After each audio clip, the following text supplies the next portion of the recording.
Sizlarni eslab qolishinglarga Ha, u gruppa tashaveradi-da. mana kasal bo'lmasligi uchun, qon suvi bo'lishi uchun Ibn Sino aytgan, qoni suvi odam ichsa kasal bo'lmaydi.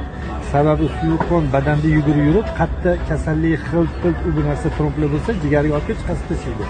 O'sha narsa bo'lmasligi uchun, qoni suvi bo'lishi uchun, tromb bo'lmasligi uchun eng oson retsept hamma men bilib olgani yaxshi, eng tekin retsept hisoblanadi.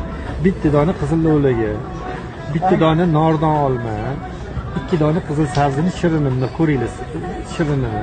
Shunda olasizlar, so'kovый jimalkadan shuni chiqarsanglar, u 1 stakan sok bo'ladi. Tashiymiz gruppaga. Mana shu 1 stakan sokka, nahorga yoki obeddan oldin yoki kechqurun ovqatdan oldin ichib olsanglar, bir haftada rezultatni ko'rasizlar. Qoninglar ham ko'tariladi, jigar getatozlari ham ketadi. Qon shunaqangi yugurgan hisobida Limon qo'shmaysiz-a? Yo'q, odam o'zini yosharganini his qiladi. Chunki qon tez yuguraversa, odam o'zini tetik his qiladi. Davleniya bo'lmaydi. Ko'tarilishi ham bo'lmaydi, pasayish ham bo'lmaydi. Suyultirib yurish kerak-da qonni. Ha, chunki odamni ichki a'zosini tozalaydigan narsa faqat lo'laga.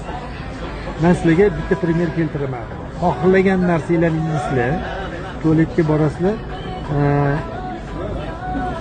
peshob qilganinglarda mana shu shisha rang bo'ladi.